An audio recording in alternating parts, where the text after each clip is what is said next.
guys, it's Shelly here. Welcome to my channel and thank you for joining me today. In today's video, I want to share with you how I bring the elements on a coloring page to life, how I create depth, and basically share with you the magic of layering. I'm coloring in is Amazon by Paula Brun, and I absolutely love her artwork, her art style.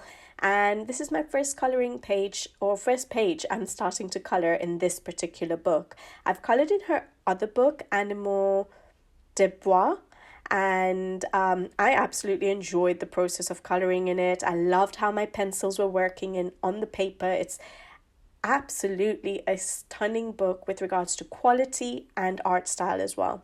But yeah, I've started this page, and I'm sorry for those of you who don't like snakes, but it is a page on a snake. But I do zoom in so you won't see the snake the entire time, or at least the face of the snake the entire time, or the entire video. A lot of people ask me how I create so much depth in my illustrations, how I create the 3D effects, and how I basically make my pages so vibrant. And I think it all comes down to basically layering. Now, everyone has a different coloring style. Every pencil you use, brand of pencil you use, or type of pencil you use will be used very differently. Some pencils are not for layering. However, I use the Albrecht Dürer pencils, Faber Castell Albrecht Dürers, as you guys know, and you can layer with them. And I do a lot of layering when it comes to certain elements on a page. And I think this layering process is what gives the pop on my illustrations. It gives that depth to an illustration or every element on a page, and just brings the page to life. Now, everyone, like I said, has a different coloring style, and so it's absolutely fine if you don't want to go to the extent that I go to on this particular video. But I'm just showing you how I color and what I enjoy in my coloring. And I absolutely love spending time on every page that I color and just bringing it to life, and just seeing that transition from a 2D illustration to effectively creating almost 3D effects within that particular page. And so I thought I would share with you guys on a short video how the progress of coloring one element, how the layering process changes that element as we keep layering. And you'll see the difference between the flowers. I'm doing it on a flower. So you'll see the difference between the flowers I've just based and the flowers, and the one flower that I keep layering up. And hopefully you'll see the big difference between the two, and maybe appreciate why I spend so much time on each and every page of mine. When I watched this particular flower come to life, I appreciated that, yes, I am a slow colorist, but I think the reason I'm a slow colorist is because of this. I like to layer up. I like to see every element on a page just pop out of the page. So like I said, I've used my Faber Castell Albrecht Dürer pencils, and you'll already have seen a little bit of color on the flower, and it's just literally a base that I've applied with 3 colors, light magenta, pink madder lake, and light red violet. And I activated it with water because this particular book, the paper in this book, is beautiful for using wet media. So I did activate it to help with the blending process, and then I went in with my pencils dry, and I layered, and I layered some more. So yeah, you'll see a lot of layering on this particular video. If you want to see how this flower comes to life, yeah, stick around. And basically what I wanted to point out about the layering process is a lot of people stop sort of halfway. If you see how I'm coloring, you'll see that there is a point where the flower already starts to look 3D, and you don't really need to add any more layers. However, I keep going, and it's okay to stop at any stage. Whatever you like to do, whatever effects you like to get on your page, go ahead with that. But I'm just showing you how I like to keep going till the end of the video to see the difference that you will get. I do want to point out that it is possible to do a lot of layering on some paper, and some paper will not take it as much. So for example, Amazon paper may not take as much layering as I'm doing on this particular video. So just keep that in mind as well. With layering, I would say it is very important to have sharp pencils because it means that you can lay down very light layers as you're going along, because if you're going to put a lot of layers on, you do not want to lose the tooth of the paper before you're done with layering. So light pressure with a sharp pencil will really help. And I would recommend circular motions just to help with the blending process. So it just helps with getting rid of the tooth of the paper and not creating very harsh lines when you're coloring. So nice circular motions, little circles to help with your blending as well.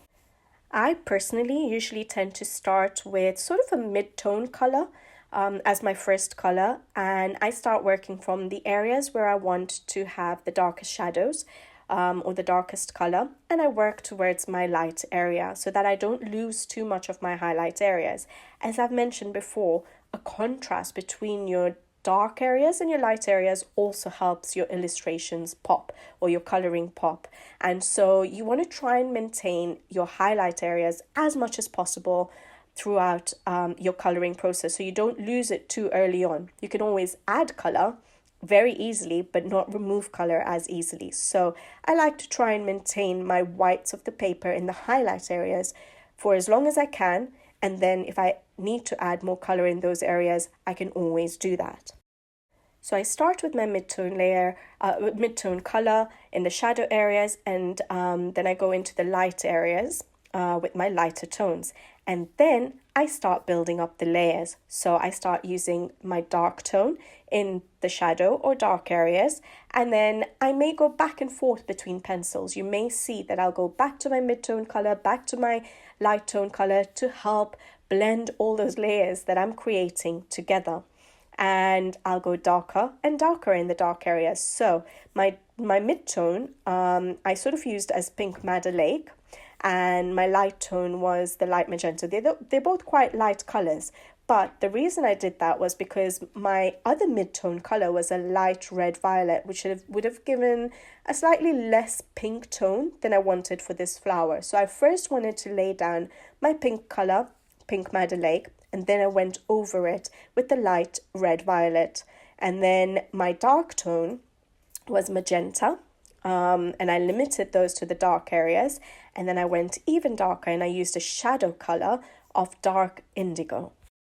I've found that the colors you use is not that important compared to the layering that you're doing.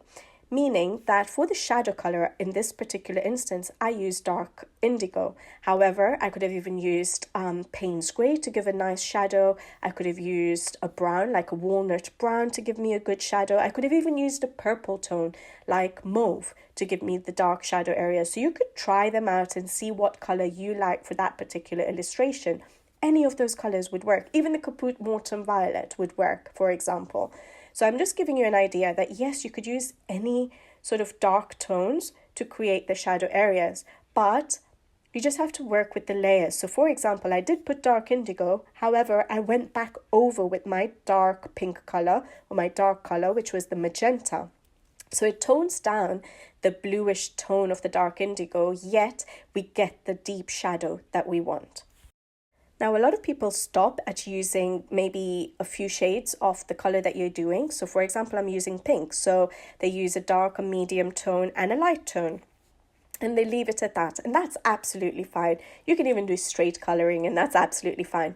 But I'm showing you how I color. And I absolutely love deepening up those dark shadow areas even more, and that's why I went in with my dark indigo, and I think that's what gives me the real pop that I enjoy seeing on my pages. So yeah, I think, and I hope you can see that using that dark indigo and doing all those layerings and helping blend each layer together, so going back and forth between your pencils to sort of blend each layer that you've laid down, really helps in just building up the color on that particular element you're doing, deepening up your shadows and therefore creating your 3D effect of that particular element, giving that pop off the page rather than just a flat 2D illustration.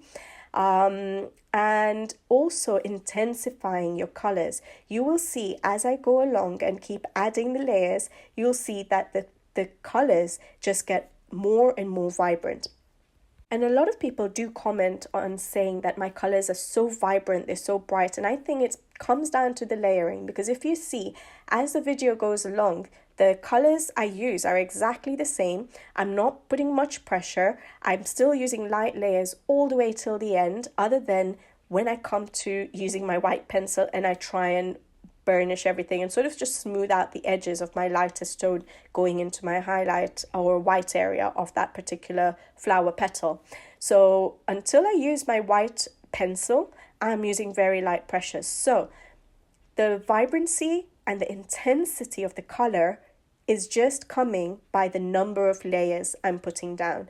So building up the layers, using lots of layers definitely helps with making my illustrations vibrant. And yes, definitely slowing me down when I'm doing my coloring and making sure that I don't get that many pages done. So yes, it's a slow process. You have to be very patient and you have to enjoy doing that sort of style of coloring. So it doesn't suit everyone. This is what I like to do, and maybe I don't always sit down and layer and layer and layer every single element on a page, but there are certain elements I like to do it. And like I always say, it is the process of coloring that you should enjoy. And to be honest, I do love layering. I actually enjoy seeing that particular element just coming to life as I lay down more colors.